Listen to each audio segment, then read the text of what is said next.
ಇಡೀ ಈ ಚಲನಚಿತ್ರ ಕೊಟ್ಟಿರುವಂತಹ ಅನುಭವ ಅಂತಂದ್ರೆ ಎಲ್ಲೋ ನಾವು ಇದನ್ನ ಏಕಾಂತದಲ್ಲಿ ರಚಿಸೋಕ್ ಸಾಧ್ಯ ಇದ್ರೆ ಆ ಏಕಾಂತದಲ್ಲಿ ನಮ್ಮನ್ನ ನಾವೇ ಪರೀಕ್ಷೆ ಮಾಡ್ಕೊಳ್ಳೋ ರೀತಿಯಲ್ಲಿ ಈ ಸಿನಿಮಾವನ್ನ ಅರ್ಥ ಮಾಡ್ಕೋಬೇಕು ಅಂತ ಅನ್ನಿಸ್ತು. ಬಹಳ ಡಿಸ್ಟರ್ಬಿಂಗ್ ಆಗಿರುವಂತ ಒಂದು ಫಿಲ್ಮ್ ಇದು. ಒಟ್ಟಾರೆ ಈ ಕತೆ ವಸ್ತು ದೃಷ್ಟಿಯಿಂದ ನೋಡೋದಾದ್ರೆ ಈ ದೈನಂದಿಕತೆ ಏನು ಹೇಳ್ತೀವೋ, ಪ್ರತಿನಿತ್ಯದ ದೈನಂದಿಕತೆ, ರುಟೀನ್ ಆಗಿರುವಂಥದ್ದು, ಏನೋ ಕಣ್ಣಿಗೆ ಎದ್ದು ಕಾಣದೇ ಇರುವಂಥದ್ದು, ಅತಿ ಸಾಮಾನ್ಯ ಅನಿಸುವಂಥದ್ದು. ಆ ದೈನಂದಿಕತೆ ಒಳಗೇನೆ ಸ್ತ್ರೀ ಅನ್ನೋಳ ಒಂದು ಪ್ರತಿದಿನದ ಸಮಾಧಿ ಏನಾಗುತ್ತೋ ಅದನ್ನು ಈ ಚಿತ್ರ ಬಹಳ ಮನಸ್ಸು ಮಿಡಿಯೋ ಹಾಗೆಯೇ ಅದು ಚಿತ್ರ ಹಾಗೆ ಮಾಡಿಕೊಟ್ಟಿದೆ. ಯಾಕಂದರೆ ನೀವೆಲ್ಲ ನೋಡಿದ ಹಾಗೆ ಅತ್ಯಂತ ಸಾಮಾನ್ಯ ಮಧ್ಯಮ ವರ್ಗದ ಅತಿ ಪರಿಚಿತವಾದಂಥ ತುಂಬ ಫೆಮಿಲಿಯರ್, ಇದರಲ್ಲಿ ಏನು ಹೊಸದಿರಕ್ಕೆ ಸಾಧ್ಯ ಅನ್ನೋ ಒಂದು ಸ್ತರದಲ್ಲಿ ಶುರುವಾಗಿ ಕೊನೆಗೆ ಅದು ಇದರೊಳಗೆ ಇಂಥದ್ದು ಸಾಧ್ಯನಾ ಅನ್ನುವಂಥದ್ದನ್ನು ಆ ಇಮೇಜಸ್ ಮೂಲಕ ತೋರಿಸುತ್ತೆ. ಈ ವಸ್ತು ಹೊಸದು ಅಂತ ನಾನು ಹೇಳ್ತಾ ಇಲ್ಲ, ಆದರೆ ಒಂದು ಸಣ್ಣ ಕಿರುಚಿತ್ರದ ಒಂದು ಅವಕಾಶಗಳೇನಿವೆ, ಸಾಧ್ಯತೆಗಳೇನಿವೆ, ಅದನ್ನು ಬಳಸ್ಕೊಂಡು ಮಾಡೋದು ಭಾಳ ಅದ್ಭುತವಾಗಿದೆ ಅಂತ ಅನಿಸ್ತು ನನಗೆ. ಉದಾಹರಣೆಗೆ ಮೊದಲಿಗೆ ನೋಡುವಂಥ ಚಿತ್ರ ಎಷ್ಟು ಅದು 2-3 ಅರ್ಥಗಳನ್ನು ಒಂದೇ ಈಟಿಗೆ ಕೊಡುತ್ತೆ ಅಂತಂದರೆ, ಅವಳು ನಿಂತ್ಕೊಂಡಿರುವಂಥ ರೀತಿ ಒಂದು ಕಡೆಗೆ ಸ್ವಚ್ಛಂದದ ಹಾಗೆ ಕಾಣುತ್ತೆ, ಆದರೆ ಇನ್ನೊಂದು ಕಡೆಗೆ ಅದು ಶಿಲುಬೆಗೆ ಹಾಕಿದ ಒಂದು ಮನುಷ್ಯ ಆಕೃತಿ ಅನ್ನೋದನ್ನು ಕೂಡ ಮತ್ತೆ ಮತ್ತೆ ಆ ಇಮೇಜಸ್ ಮೂಲಕ ನಾವು ನೋಡ್ತಾ ಹೋಗ್ತೀವಿ. ಶುರುವಾದಾಗ ಅದು ನಿಜ ಆಗಿರಬಹುದು ಅನ್ನುವಂಥ ಜೀವನದ ಒಂದು ಚಿತ್ರ ಆಗಿದ್ರೆ, ಕೊನೆಗೆ ಅದು ಒಂದು ಸ್ತಬ್ಧವಾಗಿರುವಂಥ ಒಂದು ವರ್ಣಚಿತ್ರ ಆಗಿ ಮುಗಿಯೋದನ್ನು ಕೂಡ ನಾವು ನೋಡ್ತೀವಿ. ಹೀಗೆ ಆ ಒಂದು ಕಿರು ಚಲನಚಿತ್ರ ಅಂತಂದರೆ ದೊಡ್ಡ ಚಲನಚಿತ್ರ ಮಾಡೋಕ್ಕಾಗದೇ ಇದರಿಂದ ಮಾಡಿರೋದು ಅಲ್ಲ, ಅದಕ್ಕೆ ಅದರದ್ದೇ ಆದಂಥ ಒಂದು ಬಹಳ ಕೇಂದ್ರೀಕೃತವಾಗಿ ಹೇಳುವಂಥ ಶಕ್ತಿ ಇರುತ್ತೆ. ಹೇಗೆ ನಾವು ಸಣ್ಣ ಕಥೆಗಳ ಬಗ್ಗೆ ಹೇಳ್ತೀವಲ್ಲ, snapshot of the soul in a moment ಅಂತ ಹೇಳ್ತೀವಿ. ಒಂದು ಕ್ಷಣದಲ್ಲಿ ಒಂದು ಚಿಕ್ಕ ಒಂದು ಕ್ಯಾನ್ವಾಸ್ನಲ್ಲಿ ಬಹಳ ಇಂಟೆನ್ಸ್ ಆಗಿರೋದನ್ನು ತೋರಿಸೋದು ಕಿರು ಚಿತ್ರದಿಂದ ಸಾಧ್ಯ ಆಗುತ್ತೆ. ಅದು ಈ ಚಿತ್ರದಲ್ಲಿ ಖಂಡಿತವಾಗ್ಲೂ ಸಾಧ್ಯ ಆಗಿದೆ ಅಂತ ನನಗನ್ಸುತ್ತೆ. ಅದರ ಮೂವ್ಮೆಂಟ್ಗಳು ಏನಿವೆಯೋ, ಅಂದರೆ ಹಿಂದೆ ತಾನು ಹುಡುಗಿಯಾಗಿದ್ದಾಗ ತಾಯಿ ನೆನಪುಗಳು, ಆ ಚಿತ್ರಗಳು, ಆ ಮಳೆ, ಇವೆಲ್ಲವನ್ನು ಜಕ್ಸ್ಟಪೋಸ್ ಮಾಡಿರುವಂಥ ರೀತಿಯೂ ಬಹಳ ಚೆನ್ನಾಗಿದೆ. ಅಂದರೆ ಇದು ಇಡೀ ಟೋನ್ ಹೇಗಿದೆ ಅಂದರೆ, ಕನ್ನಡದವ್ರಿಗಂತೂ ಇದು ವೈದೇಹಿ ಕಥೆಗಳಲ್ಲಿ, ಅವರ ಕಾವ್ಯದಲ್ಲಿ, ಸವಿತಾ ಕಾವ್ಯದಲ್ಲಿ ಕಾಣುವ ಹಾಗೆ ಇದು ಮೆಲುದನಿಯಲ್ಲಿನೇ ತುಂಬ ಹೇಳ್ಕೊಳ್ಳುವಂಥದ್ದು. ಇದು ಘೋಷಣೆ ರೀತಿಯಿಂದಲೂ ಅಲ್ಲ, ಇಲ್ಲಿ ನೋಡಿ ಅಂತ ಹೇಳಿ ಅಡ್ವರ್ಟೈಸ್ ಮಾಡೋ ರೀತಿಯಿಂದನೂ ಅಲ್ಲ. ಅದು ನೋವು ಅಂದರೆ ಹಿಂಗಿರುತ್ತೆ, ಒಂದು ಅಸ್ವಾತಂತ್ರ್ಯ, ಅನ್ಫ್ರೀಡಮ್ ಅಂತೀವಲ್ಲ, ಅದು ಹೇಗಿರುತ್ತೆ ಅನ್ನೋದನ್ನು ಯಾವ ಹೆಚ್ಚಿನ ಗಲಾಟೆ ಇಲ್ಲದೇನೆ ತೋರಿಸುವಂಥ ಒಂದು ರೀತಿನೇ ನಮ್ಮ ಕನ್ನಡದ್ದಿದೆ.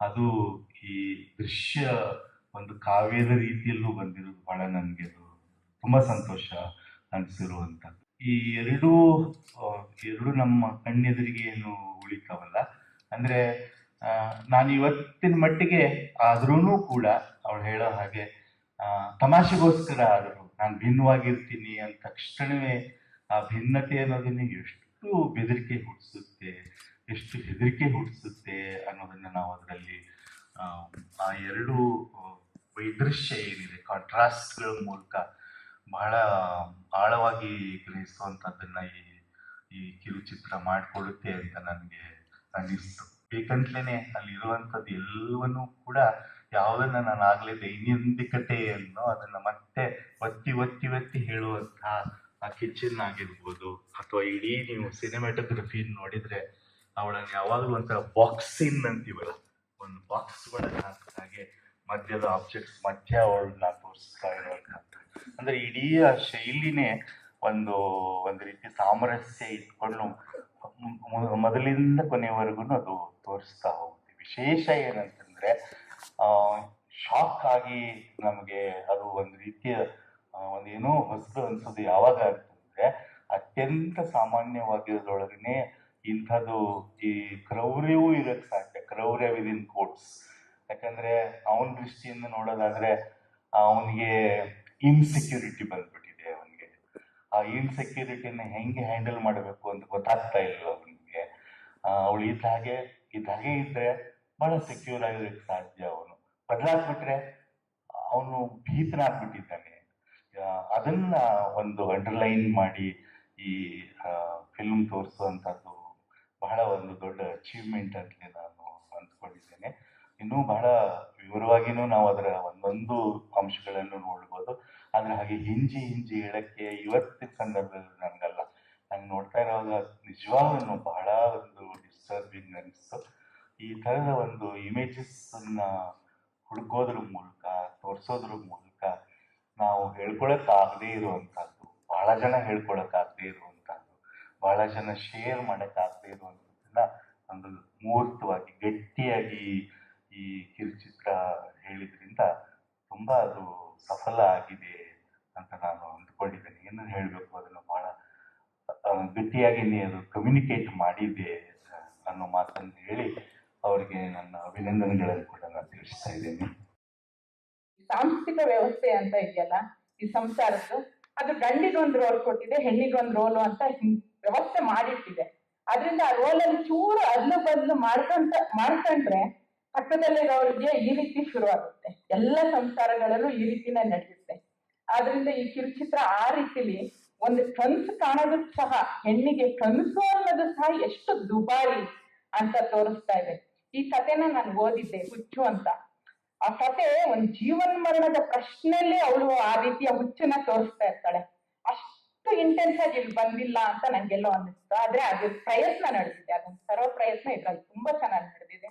ಅದನ್ನ ನೋಡ್ತಾ ನನ್ಗೆ ಒಂದು ರೂಪಕದ ಜಗತ್ತಲ್ಲಿ ಹೆಣ್ಣು ನಿಜ ಜಗತ್ತಿನಲ್ಲಿ ಏನನ್ನ ಮೀರ್ಕೊಳಕ್ಕಾಗಲ್ವೋ ಅದನ್ನ ರೂಪಕದ ಜಗತ್ತಿನಲ್ಲಿ ಮೀರ್ಕೊಳ್ತಾಳೆ ಅಂತ ಹೇಳ್ತಾರಲ್ವಾ. ಆ ರೂಪಕದ ಜಗತ್ತು ಸಹ ಅವಳಿಗೆ ಎಷ್ಟು ದುಬಾರಿ ಅನ್ನೋದನ್ನ ಈ ಸಿನಿಮಾ ತೋರಿಸ್ತಾ ಹೋದು. ಅವನ ಅಸ್ತಿತ್ವ ಇಷ್ಟು ಸಣ್ಣ ಇದಕ್ಕೆ ಅವನ ಅಸ್ತಿತ್ವ ಅಲ್ಗಾಡುತ್ತೆ ನೋಡಿ.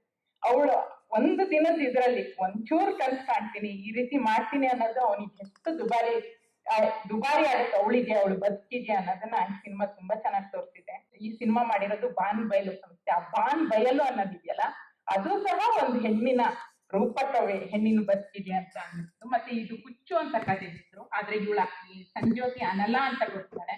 ಅನಲ ಅಂದ್ರೆ ಬೆಂಕಿ, ಒಳಗಡೆನೆ ಉರಿಯೋ ಬೆಂಕಿ. ಅದು ಸಹ ಒಂದು ಹೆಣ್ಣಿಗೆ ತಕ್ಕ ರೂಪಕ ಅಂತ ಹೇಳಿ ಅದು ಒಂದು ಅತ್ಯುತ್ತಮವಾದ ಟೈಟ್ಲ್ ಅಂತ ಅನಿಸ್ತು.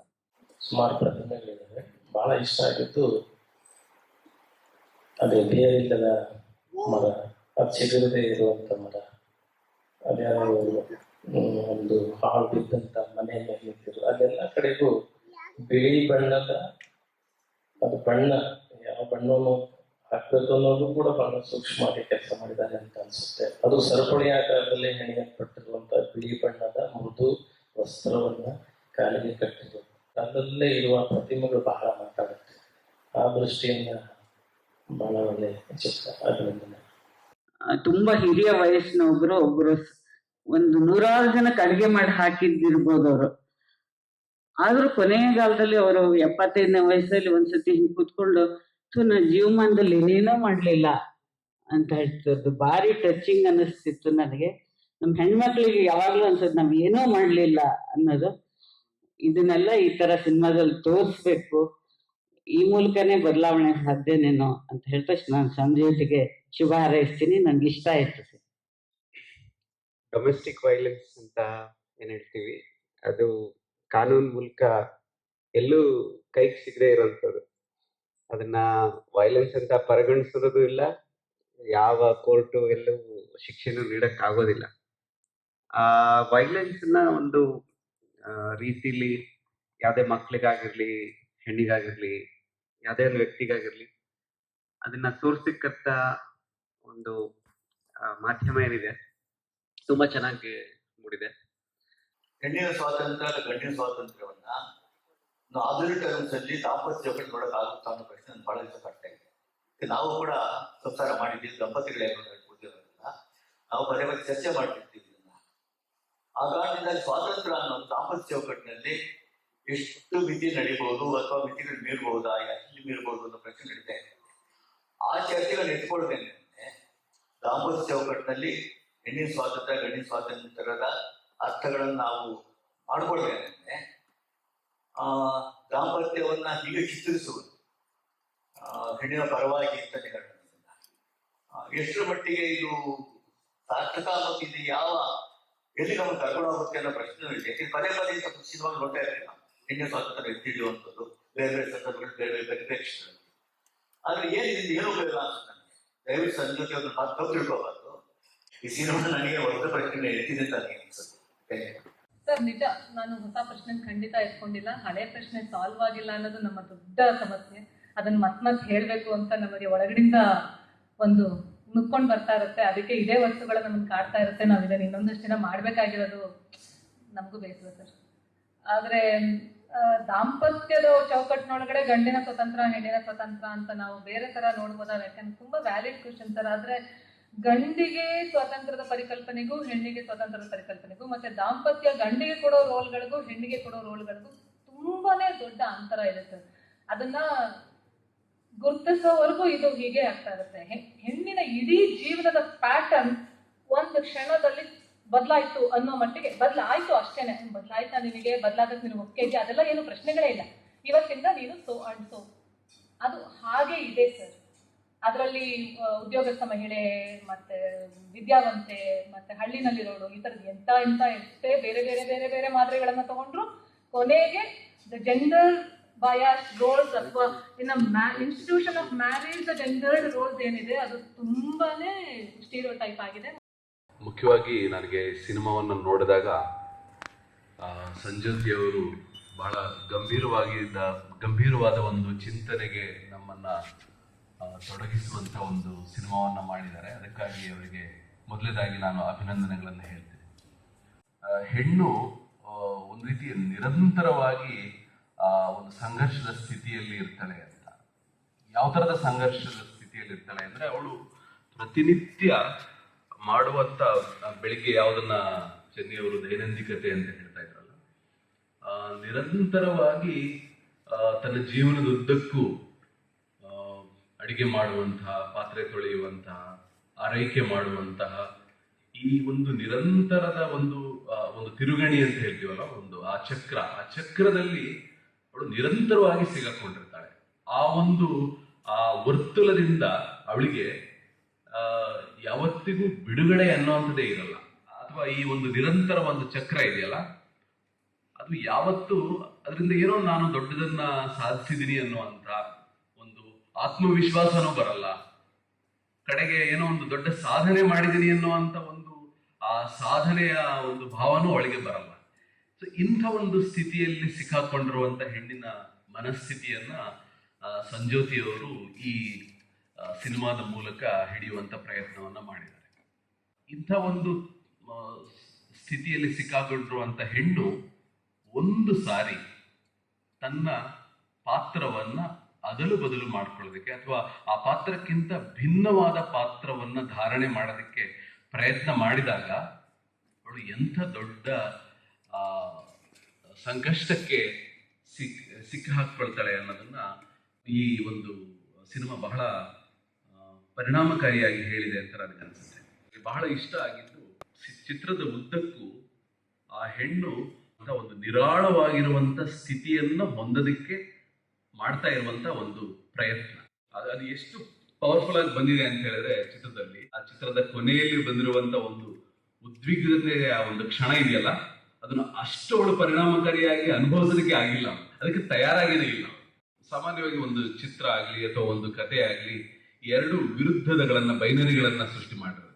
ಅವಳ ಗಂಡ ಇದಾನಲ್ಲ, ಅವನು ಈ ಸಿನಿಮಾದ ನಾಯಕಿ ಅನುಭವಿಸಬೇಕಾಗಿರುವಂತ ಅಥವಾ ಅನುಭವಿಸೋದಕ್ಕೆ ಪ್ರಯತ್ನ ಪಡ್ತಾ ಇರುವಂತ ಒಂದು ನಿರುಮ್ಮಳತೆ, ನಿರಾಳತೆಯನ್ನ ನೋಡಿ ಎಷ್ಟು ಅವನು ಕಂಗಾಲಾಗಿದ್ದಾನೆ ಅಂತ ಹೇಳಿದ್ರೆ, ಅಷ್ಟು ದುರ್ಬಲನಾಗಿದ್ದಾನೆ.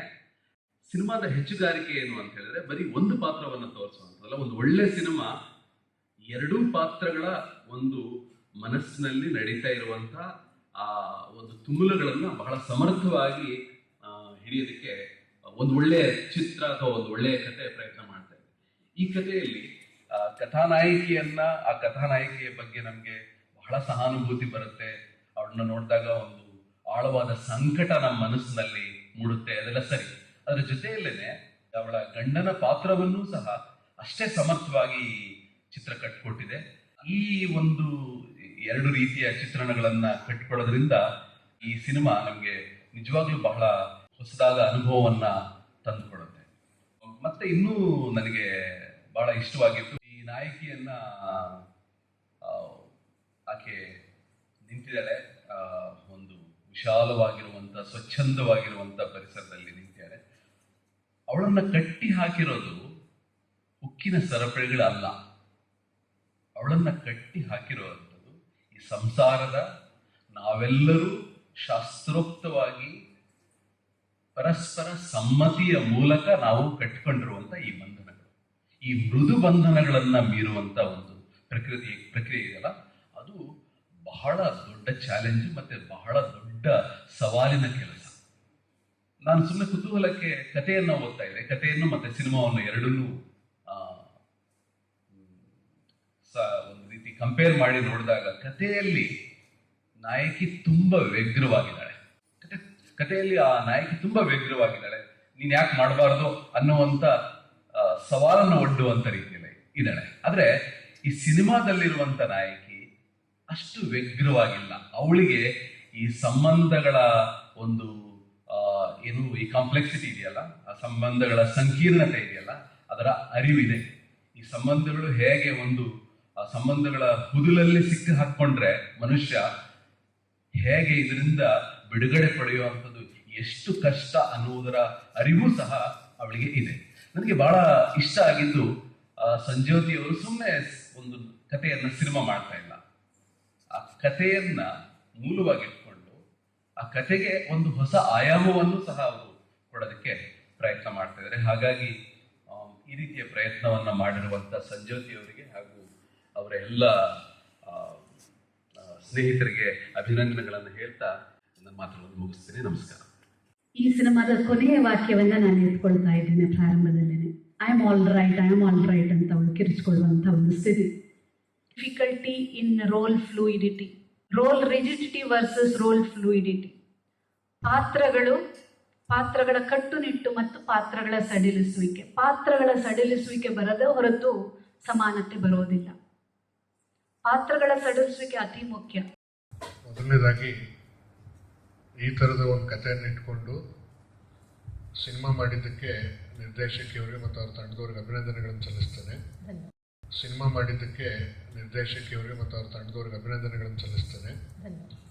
ಬಹಳ ಮುಖ್ಯವಾಗಿ ಈ ಥರದ ಸಿನಿಮಾಗಳನ್ನ ಇಲ್ಲಿ ತೋರಿಸೋದ್ರ ಜೊತೆಯಲ್ಲಿ ಶಾಲಾ ಕಾಲೇಜುಗಳಿಗೆ ತೋರಿಸೋದು ಹೆಚ್ಚು ಸೂಕ್ತ. ಮತ್ತು ಈ ಥರ ಸಂವಾದಗಳು, ಯಾಕೆಂದರೆ 2 ಜನ ಮಾತಾಡಿದಂತ ಕೇಳಿದೆ ನಾನು, ಆ ಥರದ ಸಂವಾದಗಳು ಅಲ್ಲಿ ಶಾಲಾ ಕಾಲೇಜಲ್ಲಿರುವಂಥ ವಿದ್ಯಾರ್ಥಿನಿಯರ ಜೊತೆಯಲ್ಲಿ ನಡೆಯೋದು ಭಾಳಷ್ಟು ಅವರಿಗೆ ಉಪಯೋಗ ಆಗುತ್ತೆ ಅಂತ. ಈಗಾಗಲೇ ಕೆಲವೊಂದಿಷ್ಟು ಹೆಣ್ಮಕ್ಳ ಮೇಲೆ ನಡೆಯುವಂಥ ದೌರ್ಜನ್ಯಗಳ ಕುರಿತಾಗಿ ಹೇಳಿದ್ರು ಮೇಡಮ್ ಅವರು, ಸರ್ ಅವರು ಕೂಡ ಅದನ್ನೆಲ್ಲ ಪ್ರಸ್ತಾಪ ಮಾಡಿದರು.